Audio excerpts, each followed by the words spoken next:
아멘. 자, 복음 가지고 가는 여러분의 현장, 날마다 예수 향기에 흘러나길 축복합니다. 자, 오늘도 예수님이 그리스도이신 사실을 우리는 믿음으로 고백합니다. 예수님이 그리스도가 되세요. 오늘의 내 환경과 상관없이, 내 문제와 상관없이, 내가 혹 어떤 문제를 갖고 있다 할지라도 예수님은 그리스도가 되시는 거예요. 아니, 예수 믿는 나에게 이런 문제가 있습니까? 혹 본인은 그렇게 생각할지 모르겠지만 그렇게 생각하는 거기에도 예수님은 그리스도가 맞는 거예요. 그 믿음의 고백을 진심으로 고백하고 그 의미를 진짜로 깨달을 때 그때 성령이 역사하시는 거예요. 언제 성령이 역사하느냐? 믿음의 고백을 할 때 성령이 역사하는 거예요.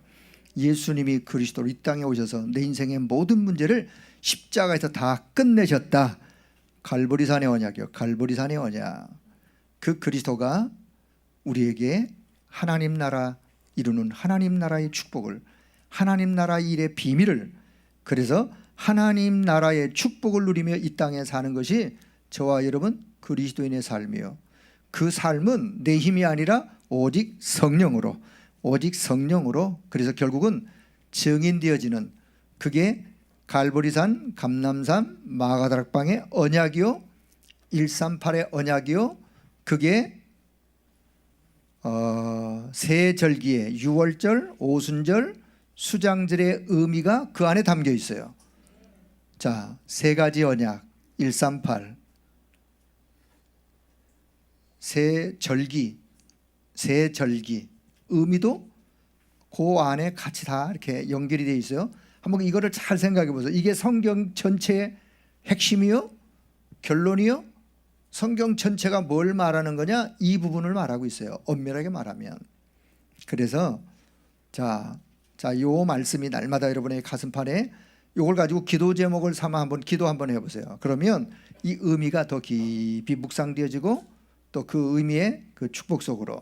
자, 지난 시간에 로마서 1장 17절을 보면서 언약을 잡았던 한 사람을 한번 살펴보았어요. 언약 잡은 한 사람.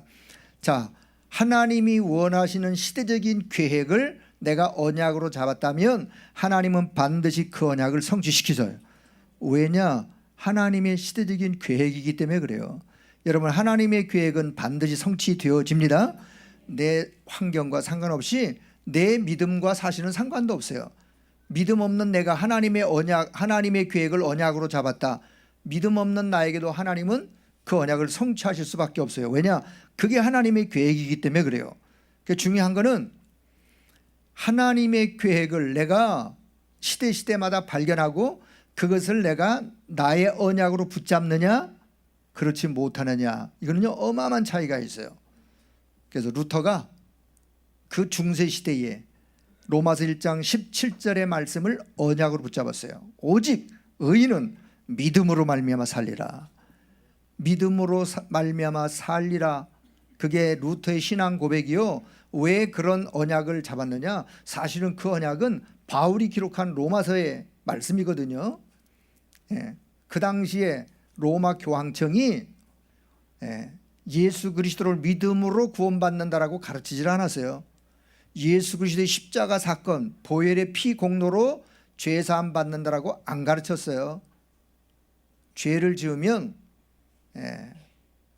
사제에게 가서 죄를 고백하는 고해성사를 하고 그 고해성사에 걸맞는 돈을 헌금을 해야 헌금하는 그 헌금을 가지고 죄 용서받는 면죄부를 사야 죄 용서받는다라고 가르쳤어요. 루터가 보니까 그건 아니거든요. 조상이 지은 죄, 조상이 연옥에 가 있는데 연옥에 가는 그 조상의 죄도 면죄부를 혹은 헌금을 해야 그 조상의 죄가 용서받고 연옥에서 천국으로 간다. 그렇게 가르치는 그 시대의 교리가 루터에게는 그게 성경적이지 않다라고 하는, 그래서 하나님은 중세 시대의 가장 중요한 복음 회복, 말씀 회복, 믿음의 회복, 성경 회복, 이런 부분들을 언약 잡은 한 사람을 통하여, 물론 그 시대에 많은 사람들이 그런 일이 있었지만 루터 시대 때 하나님은 루터를 통해서 한 시대를 변화시키는, 그게 중세 종교 개혁의 그런 시간표 또 그런 일들이었어요. 자, 그런데 오늘 사실은 사도행전 19장 21절, 이거 무슨 말씀이죠? 사도행전 19장 21절, 내가 로마도 보아야 하리라. 누가 한 말이죠? 바울 사도가 1차, 2차, 3차 전도 캠프를 마치고 내 좀 이제 쉬어야 되겠다가 아니라 이제는 저 강대국, 그 시대의 최강대국, 바울이 이 말씀을 고백할 때에 로마는 전 세계를 자기 손아귀에 딱, 전 세계를 제패한, 전 세계를 자기 손에 딱 최강대국으로 있던 이 로마를 향해서, 왜? 바울은 로마 복음화가 곧 세계 복음화라고 알았기 때문에 저 로마에 가서 내가 복음을 전하리라. 그래서 저 로마의 황제 가이사 앞에 서가지고 내가 이 복음을 증가하리라. 내가 이제 로마도 보아야 하리라.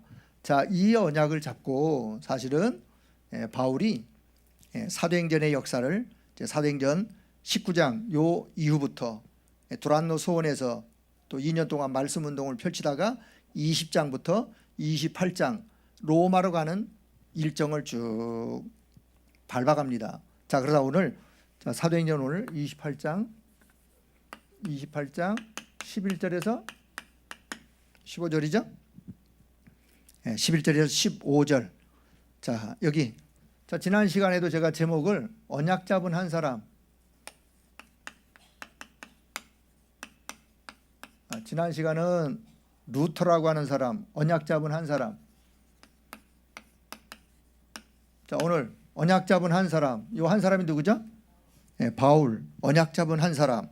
루터도 언약 잡은 한 사람으로서 그 시대의 언약을 잡았더니만 하나님이 루터의 생애 속에 하나님의 역사가, 자, 오늘 바울이 언약을 잡고 바울의 인생을 하나님이 어떻게 이끌어 가시는지, 그래서 그 언약을 어떻게 성취시키는지 성경이 우리에게 말씀하고 있는데, 자, 결론부터 이야기한다면 저와 여러분도 오늘 이 시대에 하나님이 원하시는 하나님의 계획을 우리가 언약으로 붙잡는다면 하나님은 나에게도 동일하게 내가 붙잡은 그 언약을, 하나님이 원하시는 하나님의 계획의 그 언약을 성취해 가실 줄로 믿습니다.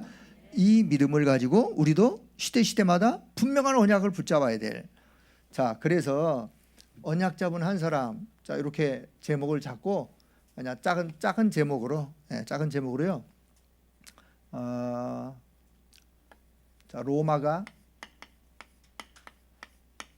기다린 것은, 자, 로마가 뭘 기다리고 있었는지. 사실 오늘 사도행전 28장 11절부터 쭉 읽으면 이게 뭔 말인가, 지금 뭐 어디서 어디로 가고. 자, 그런데 여기요, 사도행전 28장 저는 13절을 이야기하려고 오늘 이 말씀을 보게 되었어요. 사도행전 28장 13절을 보면, 자, 11절, 석 달 후에, 석 달이란 말, 사도행전 28장 1절, 멜리데라고 하는 그 섬에서 석 달 있다가 우리가 그 섬에서 겨울을 난 알렉산드리아 배를 타고 떠나니 그 배는 뭐 이렇게, 그래서 자, 수라구사라고 하는, 수라구사 맞아요? 수리구사예요? 수라구사예요? 수라구사? 예? 이 글자가 라자인지 리자인지 잘, 수라죠? 수라구사. 자, 수라구사라는 이것도 섬 이름이에요 지금. 자, 수라구사에 그 배가 대고 사흘간 있다가 거기서 둘러가서 레기온에 이르러, 자, 지금 섬에 이렇게 지역 이르러 이튿날 하루를 지낸 후에, 자, 레기온 이르러 하루를 지낸 후에 어디에서? 레기온에서 남풍이 일어나므로 이튿날 어디에 이르렀어요? 보디올에 이르러. 보디올이라는 항구를 좀 소개하려고 제가 좀 이 이야기를 드렸어요. 자, 이 설명을 하려면 제가 그냥 설명해서는 잘 이해가 안 가기 때문에 또 뭘 그려야 되겠죠?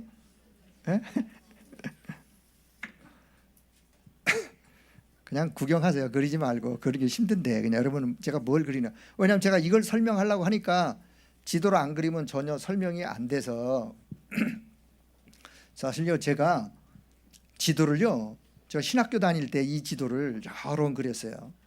구약의 지도, 구약의 지도가 있어요. 신약의 지도.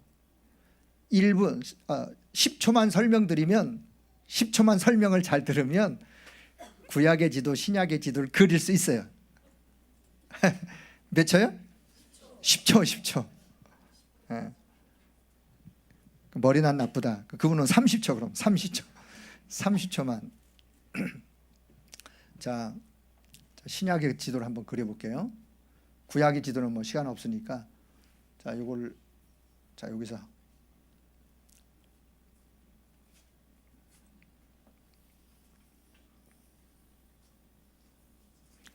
이게 뭐냐면요. 배 오른쪽 뱃머리. 예? 뱃머리.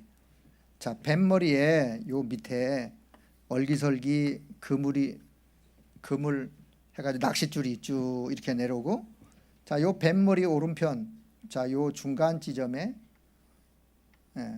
뭐 풍선 같은 걸 하나 줄로 매달아 가지고 그 밑에 뭐 장갑 비슷한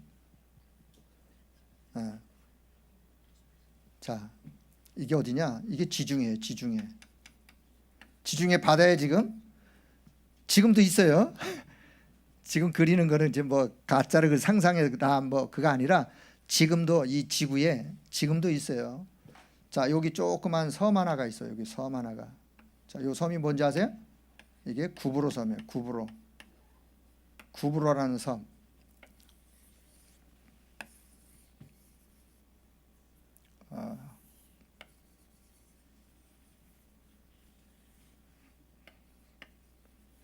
자, 그려놓고 설명할게요. 그려놓고.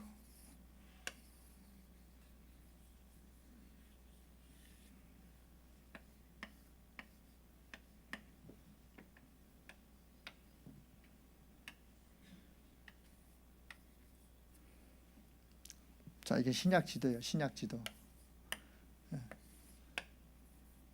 10초 더 걸렸네.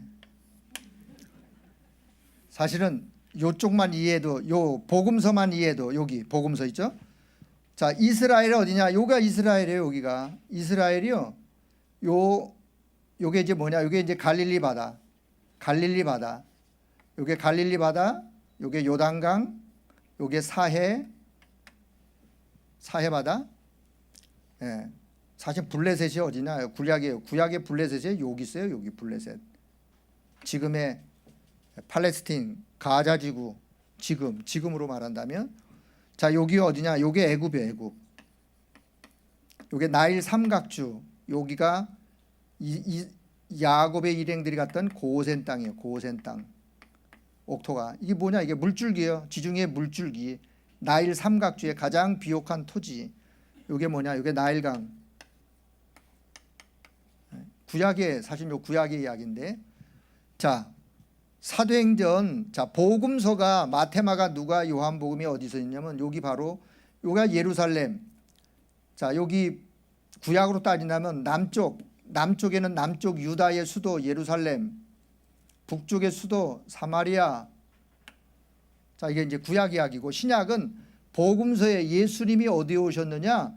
여기 예루살렘, 베들레헴이 어디요? 바로 요 지역에 요 지역에 오셔서 마태마가 누가 요한복음 사복음서가 있고, 그 다음에 이제 사도행전의 역사가 사도행전 1장 마가다락방이 시작된 이 복음이 1장 8절처럼 유대로, 8장 1절 사마리아로, 그리고 11장 19절 이하 어디로 가세요? 벌써 로마로 가요? 네, 반대로.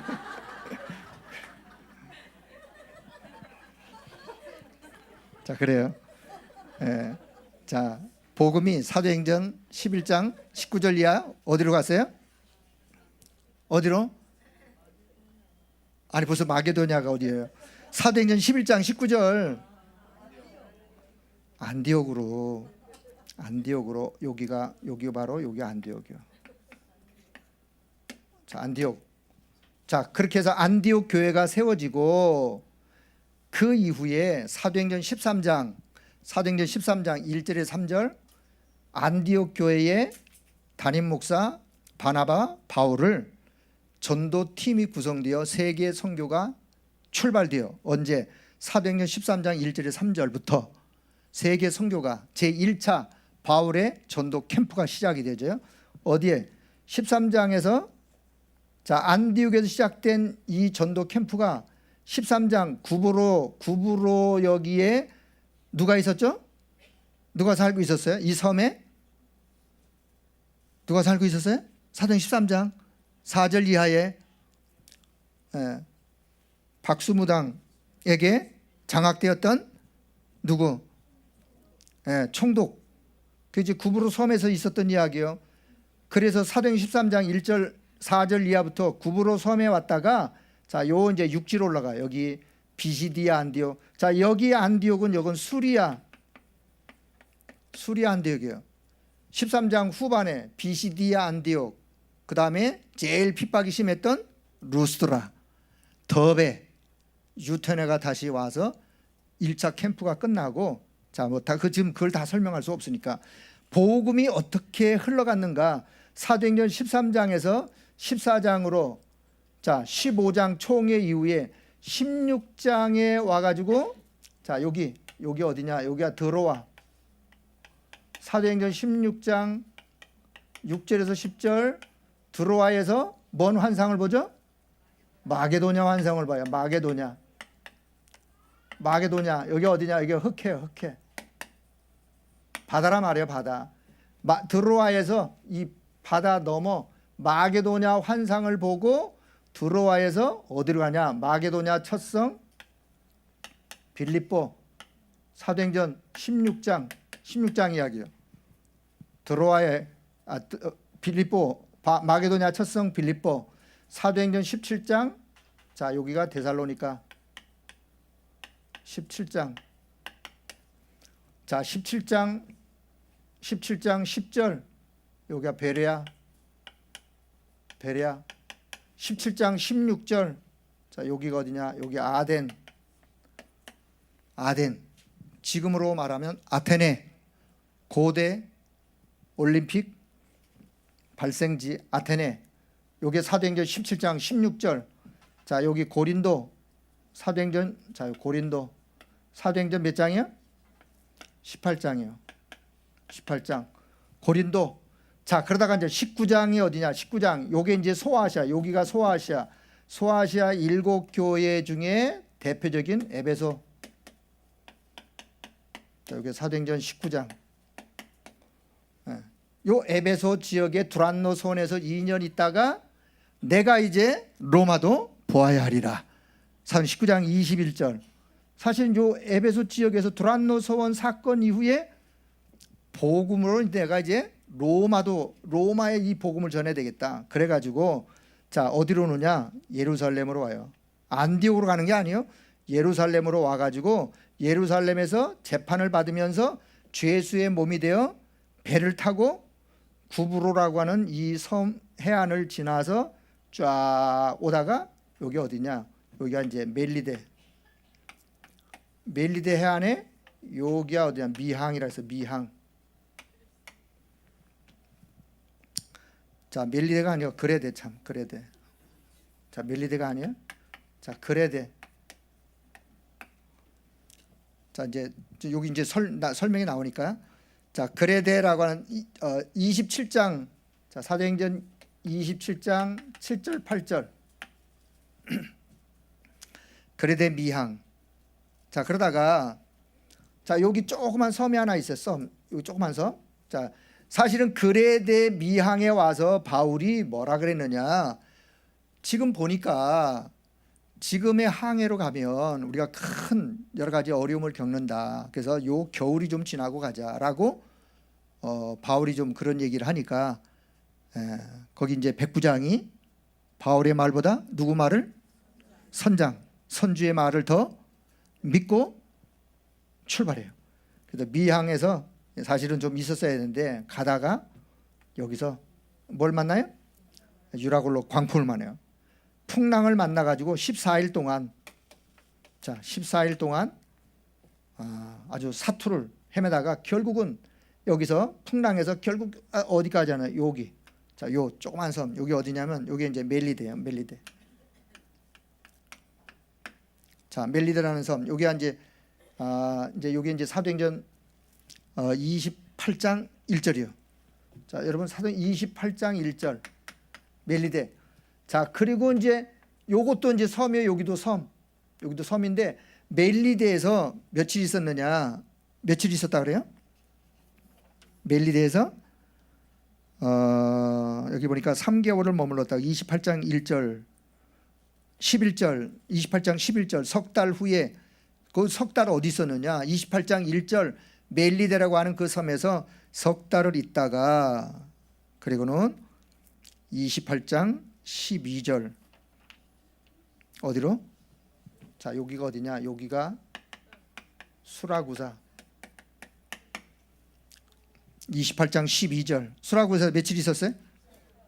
사흘을 있다가 자 거기서 다시 어디로? 레기온. 레기온이 어디냐? 레기온이 바로 요 위에 여기도 레기온. 자, 레기온에서 며칠 있었어요? 거기서 하루 있었어요. 28장 13절. 그러다가 이튿날 2일 만에 어디로? 28장 13절. 자, 요게 이제 이탈리아. 여기 이제 이탈리아예요. 이탈리아. 로마가 어디 있느냐? 이탈리아의 바로 중앙 왼쪽. 중앙 왼쪽. 자, 여기쯤. 여기 어디냐? 여기 로마예요. 자, 어디라고요? 여기가? 로마라니까.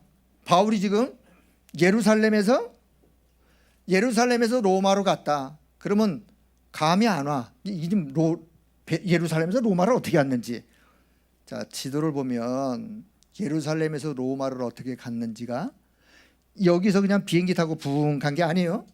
여기서 그냥 또 배 타고 그냥 휙 간 것도 아니고 예루살렘에서 바울의 신분이 뭐라고요? 죄수여서 죄수. 뭔 죄수? 복음 전하다가 복음 전하지 말라고 막으니까 그러면 나는 로마의 황제에 가서 내가 이 복음 운동하는 것이 이게 왜 막는지 그 이유를 좀 이야기하면서 내가 복음을 전해야 되겠다. 그래가지고 사실은 이 로마의 황제한테 가이사 황제한테 상소하기 위해서 바울이 죄수의 몸이 되어서 지금 배를 타고 가다가 이 풍랑 속에 멜리데에서 수라구사로 레기온으로 그래서 이 레기온에서 로마 바로 요 밑에 있는 요 항이 어디냐? 여기가 보디올 항이에요. 보디올. 오늘 28장 13절. 제 성경에는 여기 보디올 항 그 사진이 있는데 혹시 있으신가요? 제가 이번에 여길 갔다 여기를 거기 가가지고요. 그 바울이 자 보세요. 바울이 로마의 복음을 전하기 위해서 이 파란만장한 어려운 일을 그냥 그 환경을 넘어 해서 섬에서 섬으로다가 로마의 육지에 발을 딛는 첫 항이라 그 말이에요. 그러니 이게 얼마나 감격스러워요? 이 보디올 항에 가면 바울이 그 항에 발을 딛고 여기 보면 형제들이 찾아왔던 이야기가 그 기념교회에 큰 쇠로 만든 주물 그걸로 사도행전 28장 13절 14절이 거기 쫙 그 영어로 기록이 돼 있어요. 그리고 맨 밑에 사도행전 28장 13절 14절 그 기념교회가 지금 있어요. 자, 그 교회가 역사적으로 따진다면 지금 2000년 전 사건이에요. 2000년 전 사건. 바울이 지금 보디올 항에 왔던 이야기는 2000년 전 이야기요. 이게 지금 그럼에도 불구하고 전도자 바울이 그 복음운동, 전도운동, 복음 전하기 위해서 자, 이 보디올 항까지 와가지고 여기에 왔는데 성경은 지금 뭘 기록하고 있느냐? 그냥 바울이 그냥 로마에 갔다 이렇게 그냥 성경이 쓰면 얼마나 성경은 간단하겠어요.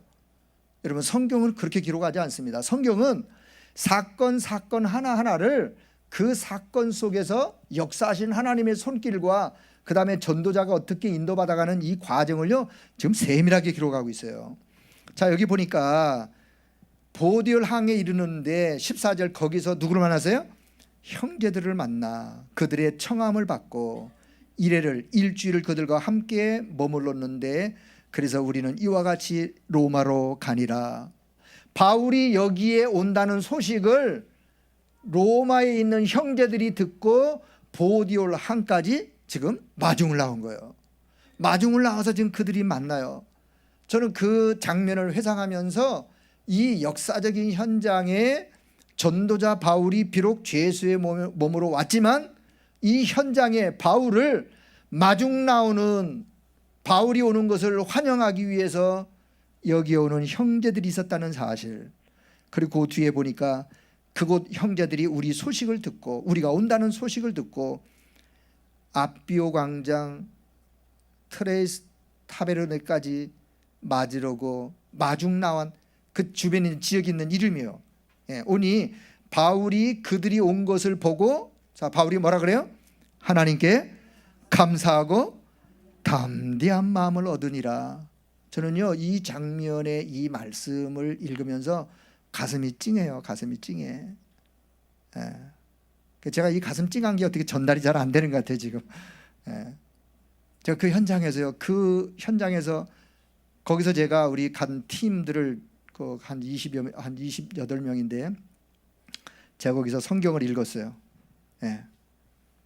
물론 제가 한글 성경을 읽었죠. 영어로 거기 적혀 있겠지만 바울이 이러한 과정을 겪어 유라굴로 광풍 속에서도 하나님이 바울을 인도하셔서 결국은 여기서 육지로 간 게 아니라 레기온에서 배로 간 거예요. 배로 이틀 동안 배로 가서 로마라는, 이탈리아 로마의 첫 육지의 발을 딛는, 그러니까 하나님이 사도행전 19장 21절을 지금 어떻게 이루어가는 과정이 사실 이 안에 기록이 되어 있는 거예요. 자, 그래서 저는 이 부분을 보면서 오늘 몇 가지 여러분에게 같이 이런 말씀을 좀 드리고 싶어요.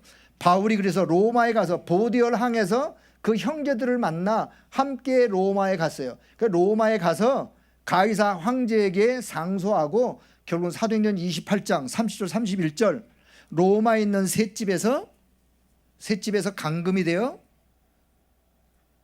셋집에 감방에 간 게 아니라, 감옥에 간 게 아니라 바울이 사는 셋집에, 왜 그러느냐, 바울은 로마 시민권이 있는 사람이에요.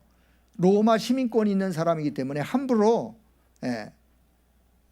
감옥에 보낼 수 있는 상황이 아니기 때문에 바울이 사는 집을 주택연금, 옛날 우리 뭐 정치인들이 가택연금 되듯이, 자, 그렇게 그럴 때에 거기에 어떤 사람들이 왔는가, 사도행전 28장 30절 31절을 잘 읽어보세요. 2년 동안 거기에 오는 사람들에게 하나님의 나라에 대하여 담대히 가르치고 증거했더라. 거기에 누가 왔느냐? 누가 왔겠어요? 로마에 있는 사람들이 왔겠죠. 로마에 있는 전도자들이, 중직자들이 왔겠죠. 산업인들이 왔겠죠. 복음의 생명건 제자들이 왔겠죠. 그 대표적인 이름 사람들이 기록된 게 로마서 16장의 사람들이요. 왜? 바울이 로마에다가 편지를 보낼 때 로마 16장에 보면 거기 여러 한 20명의 이름이 쫙 나와요. 그 사람들이 어디 있었느냐? 로마에 살고 있었어요. 자, 그러면 바울이 로마에서 2년 동안 감금되어 있어가지고 기록한 서신을 우리는 무슨 서신이라 그래요? 옥중서신이라 그래요. 거기서 빌립보서, 빌레몬서, 또 뭐죠? 빌립보서, 골로새서, 빌레몬서, 에베소서, 요 네 권의 옥중서신을 써서 사실은 전 지역으로 여기서 쓴 서신이, 자, 데살로니가로 보내면 데살로니가 전서가, 빌립보니까 빌립보서, 에베소서, 개인에게 또 보낸 서신. 자, 그래가지고 결국은 전 로마가 복음화되어지면서 전 세계가 복음화되는. 자 보세요. 제가 연대기를 보니까 바울이 예루살렘에서 다시 바울의 1차, 2차, 3차 사도행전 13장 사건부터 바울이 AD 67년에서 한 68년 순교하는데 그때까지 이 지역을 순회하면서 바울의 전도 활동 영역은 여기였어요. 여기. 근데 그게 몇 년 걸리느냐? 20년. 바울이요 제1차 사도행전 13장 1절 이하에 안디옥에서 출발한 이 선교 캠프가 마지막 로마에서 순교할 때까지 바울이 몇 년 동안을 이 현장을 돌았느냐? 20년 동안. 바울이요 일생에 20년, 어쩌면 바울의 일생에 짧은 시간이었지만 20년 만에 바울이 로마 복음화가 되는 것을 봤어요? 못 봤어요? 못 봤어요. 못 받고 순교했어요. 그런데 역사는 바울이 뿌린 씨앗을 결코 헛되게 하지 않았어요. 하나님은 그렇게 결코 헛되게 안 하지 않았어요. 결국은 바울이 죽고 난 이후에 로마가 복음화되어지는 그런 하나님의 역사를 봅니다. 자, 그건 이제 조금 이따 제가 좀 말씀드리고, 자, 제가 오늘 여기 첫째, 자 보디올의 형제들.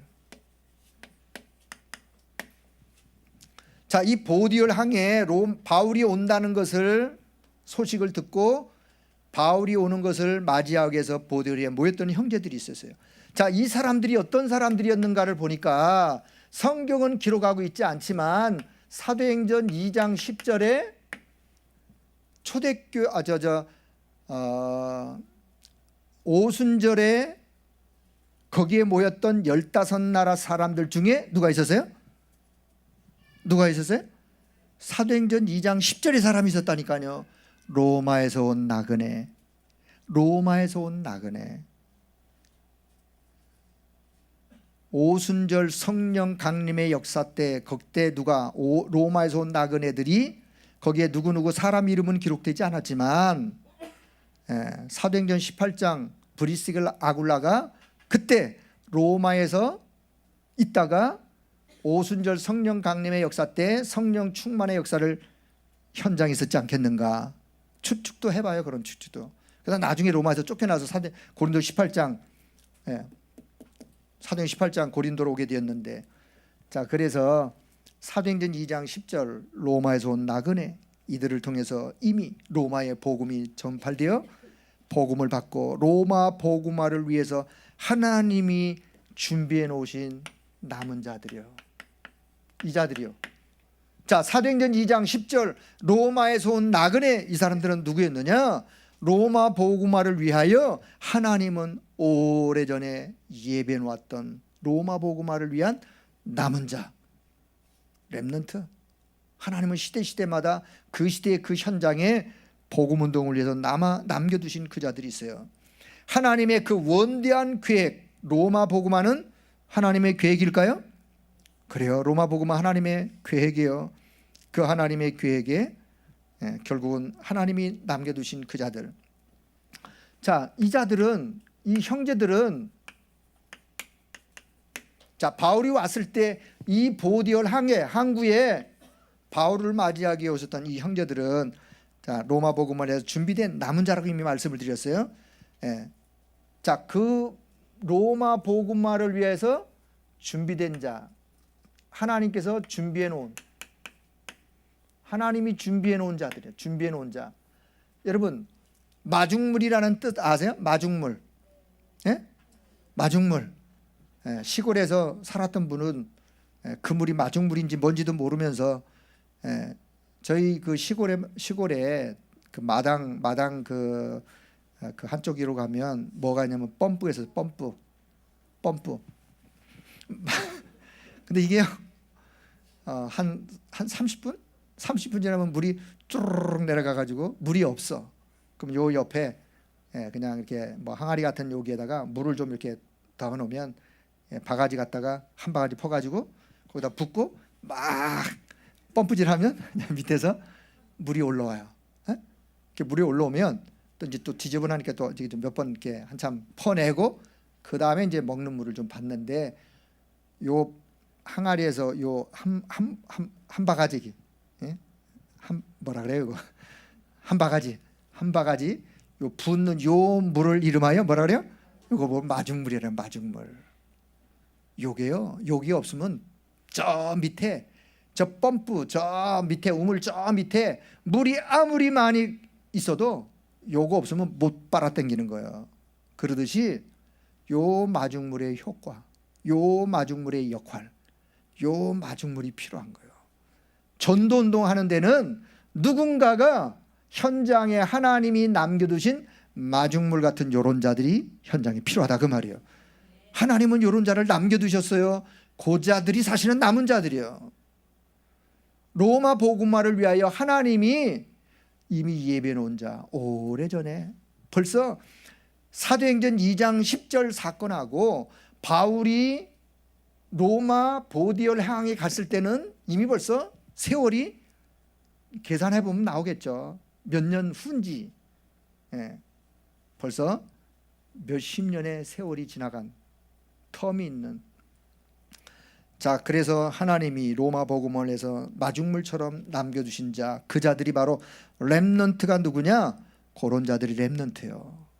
나이 어린 사람이 렘넌트이지만 복음화를 위하여, 세계 복음화를 위하여 하나님이 마중물처럼 남겨두신 자, 렘넌트의 의미가 담겨 있는 거예요. 그래서 어디를 가든 가는 곳에 복음 받을 자들도 있지만 하나님이 이미 그 현장에 복음을 받은, 복음을 위하여, 복음 때문에 하나님께 쓰임바 되어지는 그런 남은 자들이 있다는 사실, 그거 생각하면 감사한 일이요. 감사한 일. 현장에 갔는데, 내가 어느 현장에 갔는데 거기에 그리스도의 비밀을 아는 사람이 있다. 여러분, 그러면 가슴 뛰지 않습니까? 어느 현장에 갔는데, 예를 들어서 어느 해외, 어느 나라에 갔는데 그 어느 나라의 어느 지역에 그리스도의 비밀을 아는 사람이 있다. 그 사람을 만났을 때 그 만남의 감격은, 그건 보통 만남이 아니에요. 그냥 만남이 아니에요. 그런 의미 있는 전도자 바울과 전도자 바울을 마중하여 나온 로마에 있는 형제들, 그 만남이었다 그 말이에요.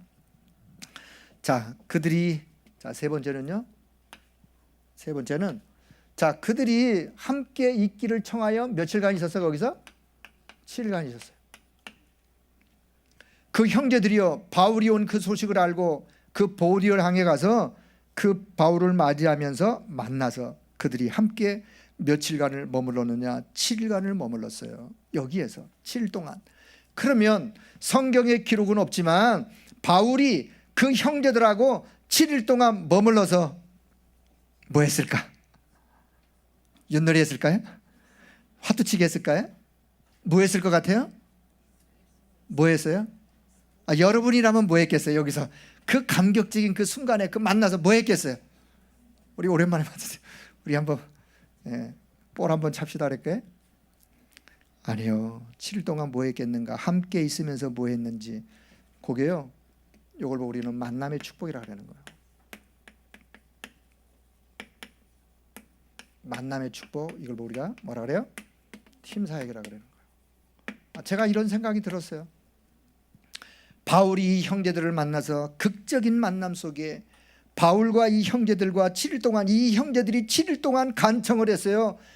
바로 로마로 가지 말고 우리를 좀 만나서 같이 좀 대화 좀 하고 가자. 시간을 좀 달라. 그랬겠죠. 그래서 7일 동안 뭐 했느냐? 바울 선교 포럼을 했을 거예요. 내가 1차, 2차, 3차 이 현장을 1차, 2차, 3차 현장을 돌면서 일어났던 현장 이야기, 하나님의 역사에 대한 이야기, 그리고 여기 오면서 유라굴로 광풍 속에 그 어려운 순간에도 하나님이 우리를 보호하시고 인도하셨고, 하나님의 역사, 하나님의 손길, 왜 얘기 안 했겠어요? 죽다 살아났는데 지금 연락을 14일 동안. 그리고 또 바울이 늘 간증할 때마다 빼먹지 않고 간증하는 내용이 있어요. 그게 뭐예요? 사도행전 9장 15절 사건이에요. 다메섹 사건. 바울은요, 어디 갈 때마다 자기를 간증할 때 나는 과거에 예수 믿는 자를 잡아 죽이는 일에 앞장섰던 핍박자였다.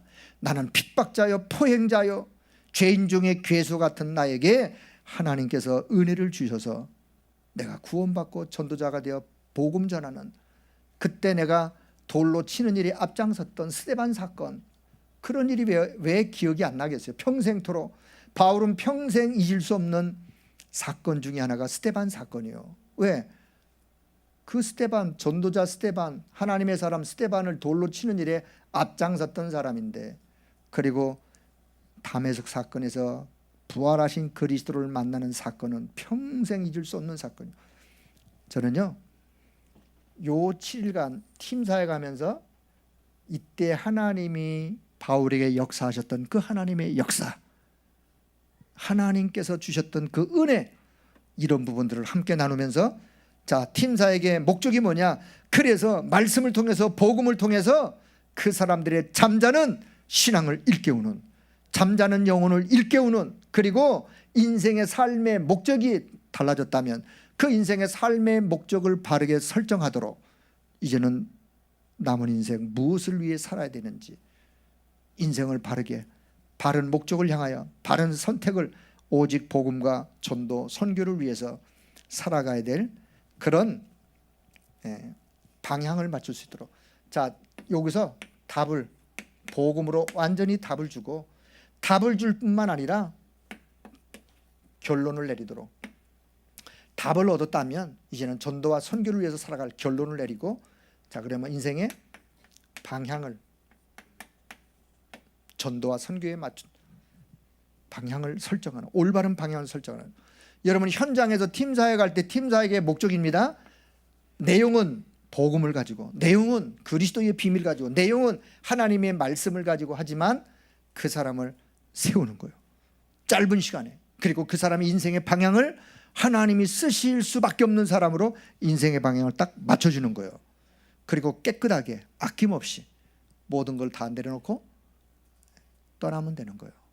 자, 그래서 보들에서 만났던 형제들, 자, 그러면 전도자에게, 자, 전도자에게 정말 힘이 되는 게 뭐냐? 자, 이 본문을 보면서요, 전도자에게, 지금 여기 28장 15절을 보니까, 자, 사도행전 28장 오늘 15절에 보니까 전도자 바울이 이 형제들이 보디올 항에 바울을 마중하기 위해서 나왔던 이 형제들을 보고 하나님께 감사했어요. 하나님,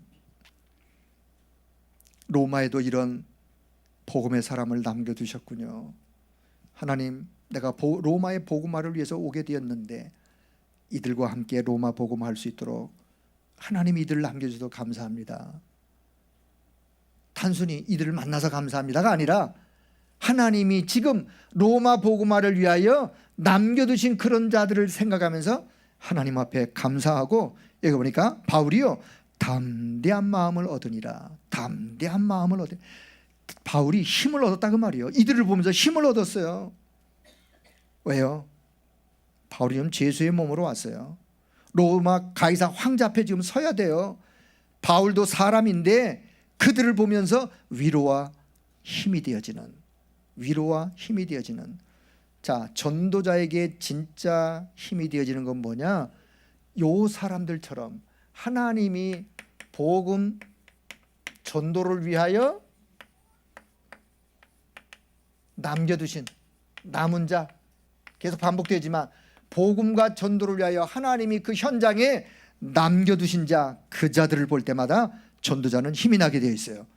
여러분이 어느 현장에 복음 때문에 갔는데 정말 그 현장의 복음화를 위하여 스스로 혼자 준비하면서 그 복음 운동을 위해서 거기 남아있는 자를 한번 여러분 만났다고 생각해 보세요. 얼마나 힘이 되는가. 자, 이 형제들이요, 사실은 바울이 온다고 해서 죄수 바울을 만나기 위해서 온 게 아니에요. 에? 죄수 바울이 뭐길래? 그 죄수 바울이 지금 중요한 게 아니에요. 바울 속에 있는 복음이 소중한 거예요. 바울 속에 있는 복음, 바울 속에 있는 복음, 그리고는 저 바울 속에 로마 복음화에 대한 그 열정, 로마 복음화에 대한 하나님의 시대의 소원을 바울이 가지고 있는 그것이 너무나 소중하게 여겨 사실은 그것을 귀하게 여겼기 때문에 이 형제들이 바울을 보면서 바울을 소중한 자로. 그래서 현장에, 정말 이 현장에 언약 잡은 요런 사람들이 있는 것이 발견될 때마다 전도자는 힘을 얻을 수밖에 없어요. 현장에 복음의 언약 붙잡고 복음운동, 전도운동하는 사람들을 볼 때, 만날 때 전도자는 힘이 나는. 자, 그러면 세 번째요. 현장에 진짜로 필요한 사람이, 자, 현장에 필요한 사람.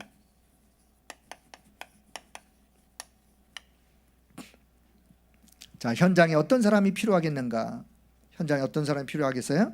현장에요, 하나님이 원하시는 것이 무엇인지를 알고, 하나님이 원하시는 것이 무엇인지를 서로 알고 서로 통하는 사람이에요. 통하는 사람. 하나님이 원하시는 것과 통하는 사람이에요. 전도자 바울과 요 형제들은 첫 만남이었지만 통했어요. 뭐가 통했어요? 그들이 이미 생각이, 비전이, 그들이 로마에 사는 이유가, 하나님이 그 시대에 가장 원하시는 것이 무엇인지를 알고 서로 통하는 사람.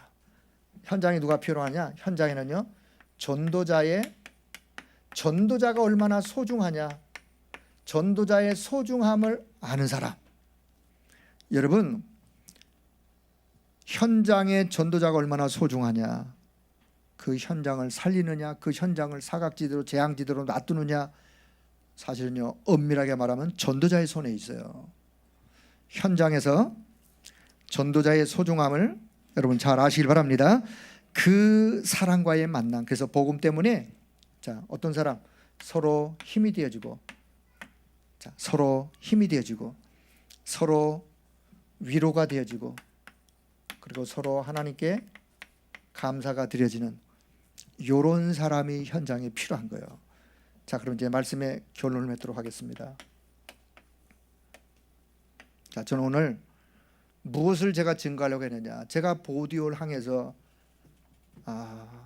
그 기념교회에서 내가 요 말씀을 묵상하면서, 그래, 여기에 모였던 형제들, 이 사람들은 하나님이 로마 복음화를 위해서 미리 마중물처럼 미리 예비된, 그런 준비된 그런 남은 자 렘넌트들이었구나.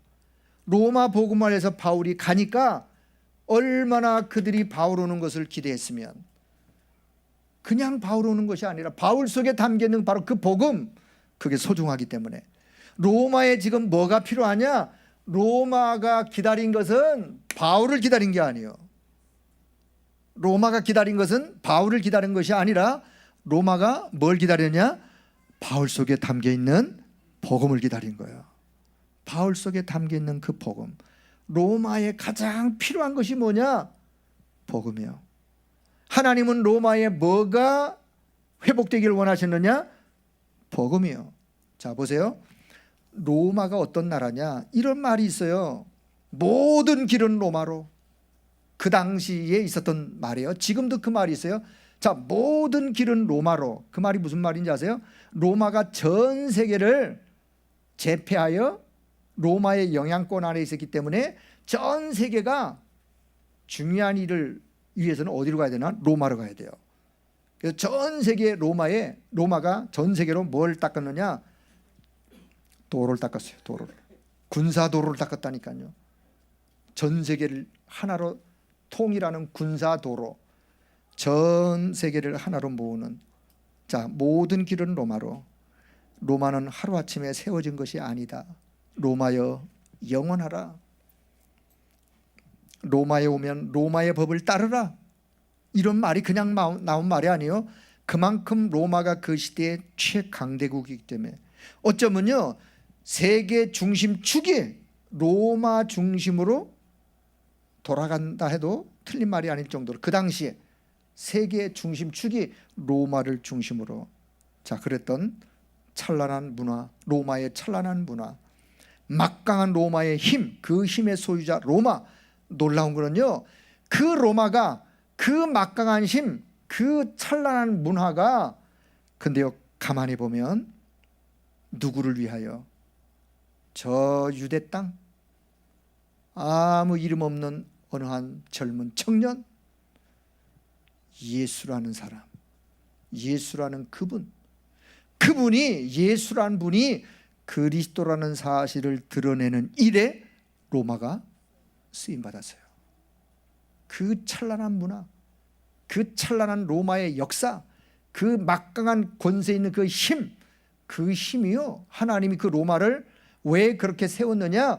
결국은 저 로마는 여기요, 예수님은 지금 어디 있느냐? 예수님은 지금 여기서 공생에 3년 사역하시다가 가신 분이에요. 거리를 보세요. 거리를. 바울이 무엇 때문에 갔는데 바로 이 예수가 그리스도라고 하는 이 복음을 지금 가지고 갔는데 결국은 세월이 지나가면서 바울도 사라지고 세월이 지나갔는데 결국은요, 하나님은 로마를 어떻게 쓰셨느냐, 어떻게 사용하시느냐, 결국은 모든 길은 로마로, 로마가 닦아놓은 전 세계 군사도를 통해서 복음이 확산되는 그 일에 하나님이 로마를 쓰셨어요. 로마가요 전 세계를 제패하면서 언어를 하나로 통일했어요. 언어를. 그 당시에 헬라, 그리스 헬라 철학, 헬라 문화가 꼽혔기 때문에 헬라어로, 그 언어로 전 통일하면서 결국은 이 복음이 확산되어지는 언어 통일로. 이거는 우연이 아닙니다. 하나님이 어떻게 로마를 통해서 세계 복음화를, 로마 복음화를 이루어 가셨는지. 하나님의 역사는 오묘한 거예요. 그 핍박하던 로마가, 복음을 핍박하던 로마가, 바울이 복음 운동을 하다 바울도 사라졌어요. 베드로 로마에서 거꾸로 십자가에 못 박혀 돌아갔어요. 내가 어떻게 예수님처럼 십자가에 못 박는, 나는 거꾸로. 왜? 베드로가 예수님 앞에 예수님 모른다고 부인했던 적이 있었거든요. 그걸 생각하면서 나를 거꾸로 십자가에 못 박으라고. 로마에 가니까요, 바울이 로마에서 목이 잘려 죽은 그 로마의 그 형틀이, 그게 지금 로마에 다 있어요 보니까. 그래서 로마에 바울이 로마가 복음화되는 걸 못 봤지만 세월이 흘러가면서 10명의 황제가 일어나서 약 250년 동안 바울도 사라지고 베드로도 사라진 이후에 250년 동안 로마가요 어마어마한 핍박이 있었어요. 250년 동안 10명의 황제 대표 네로. 근데 역사는 AD 313년 로마의 콘스탄틴 황제가 기독교 자유 칙령을 발표하여, 왜? 로마 사람 보니까 다 예수 믿어, 다 예수 믿어. 근데요 250년 동안 그 핍박에 기독교인들이 핍박을 피해서 도망가서 같이 예배를 드리고 성찬식을 하고 말씀 공부를 하고 나가서 또 복음 운동했던 현장이 카타콤이에요. 카타콤. 로마에 자연적으로 생긴 산에 동굴이 있는데 그 동굴을 로마에서는 무덤으로 썼어요. 이 핍박을 받는 그리스도인들이요 도망갈 데가 없으니까 그 시신이 들어있는 그 카타콤, 거기에 들어가서 그들끼리 모여서 그 속에서 찬송하고 거기서 성찬식하고 거기서 예배드리고 거기서 말씀 공부하고 나와서는 복음 운동하고. 그래서 결국은요 로마가 복음이 생명력이기 때문에 전 로마가 복음화되어 AD 313년에 로마가 복음 앞에 손을 드는 역사가, 이게요 옛날 이야기, 만화책 얘기가 아니에요. 역사 이야기요. 성경의 이야기요. 역사 이야기요. 여러분, 하나님의 역사는 지금도 진행 중입니다. 지금도 동일하세요. 로마의 역사하신 하나님의 역사는 지금도 역사하시는 거예요. 언약 잡은 한 사람 루터, 언약 잡은 한 사람 바울, 하나님은요 그 언약 잡은 한 사람을 통하여 바울 생애에 로마 복음화를 못 봤다 할지라도 언약 잡은 그 자가 걸어갔던 그 뒷세대는 반드시 복음 운동이 회복되어 그가 잡았던 그 언약이 성취되어지는 거예요.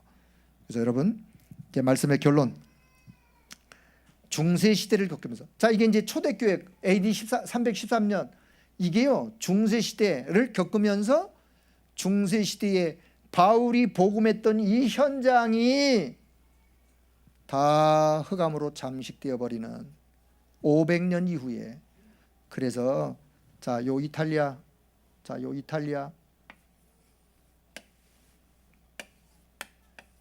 제가 지난 시간에 여기가 스위스,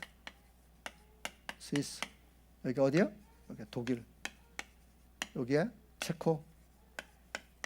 그래서 제가 독일에 일어났던 루터의 종교개혁, 스위스 칼빈의 종교개혁, 체코 종교개혁, 요 유럽을 중심으로 하여 종교개혁이 일어났던 게 1517년을 기점으로 하여.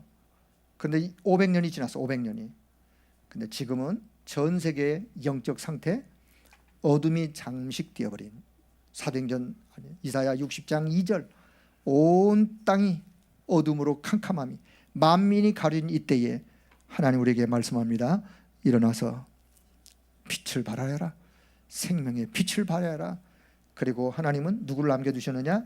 이사야 6장 13절과 같은 하나님의 사람들을 남겨두신 거예요.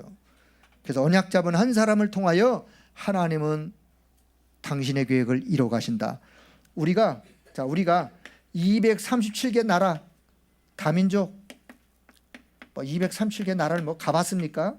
어디가 237개 나라인지도 잘 모르는데, 하지만 전 세계 70억 그 어떤 사람도 237개 나라를 향하여 하나님의 마음이 어떠하다는 것을 누구도 헤아려 말하거나 기억하고 있지 않는 이때에 하나님이 저와 여러분에게요 237개 나라 다민족을 향한 하나님의 마음을 갖게 하셨어요. 그게요 하나님이 주신 이 시대의 언약이요, 시대의 언약. 이 언약을 여러분이 붙잡고 기도하면 우리 때 237개 나라 어떻게 복음 운동이 일어날지 우리는 모르지만, 주님 오시는 그때까지 우리 다음 세대들이 일어나서 바울이 집권한 이후에 로마가 복음화되어 기독교가 공인된 것처럼 하나님은 전도자가 가는, 언약 잡은 자들이 가는 그 걸음, 그 뒤후 세대들을 통하여 하나님은 반드시 그 언약을 이루실 줄로 믿습니다. 여기에 저와 여러분이 오늘 부름받은 거예요. 이 흐름 속에 내가 서 있다는 사실을 기억하길 바랍니다. 이 흐름 속에 내가 서 있는 거예요. 여러분이 서 있는 거예요. 그걸 잊지 말아요. 자, 다시 한번. 바울이 갔던 로마의 첫 발을 디디던 육지는 어디였다고요? 보디올이라는, 보디올 항구 이름이요, 지역 이름이요. 28장 13절에 나오는 보디올. 거기에 형제들이 모여서, 로마에 있는 형제들이, 미리 복음받은 형제들이, 하나님은 그들을 남겨두셨어요. 그리고 전도자의 만남을 허락하셨어요. 그들끼리 만나서 그 시대에 뭔 기도를 했는가, 뭔 말씀을 했는가 한번 묵상해 보세요. 여러분, 그 현장에 오늘 내가 그 언약을 붙잡고 있다면 그 현장에 나도 있는 거예요. 세계복음을 위한 그 현장에. 저와 여러분, 우리 남은 인생 하나님이 가장 귀한 거기에 언약 잡은 한 사람으로서 그 언약 성취의 응답을 누려가기를 주의 이름으로 축복합니다. 하나님의 크고 놀라우신 은혜와 사랑을 감사합니다. 오늘도 하나님은 우리를 또 세계복음화의 귀한 언약 성취를 위하여 또 우리를 불러주시고, 또 이 언약 성취에 하나님의 역사를 응답으로 누려갈 수 있도록 인도하신 것을 감사합니다. 우리 모든 성도들의 가는 걸음걸음 속에 성령 하나님이 친히 역사해 주시고 응답해 주시고 선한 길로 인도하실 뿐만 아니라 언약 잡은 한 사람을 통하여 하나님은 시대의 귀한 하나님의 뜻을 이루어가는데 우리 모든 성도들이 여기에 쓰임받는 그런 하나님의 은혜가 있도록 은혜 더하여 주옵소서. 감사를 드리며 우리 주 예수 그리스도의 이름으로 기도드리옵나이다. 아멘.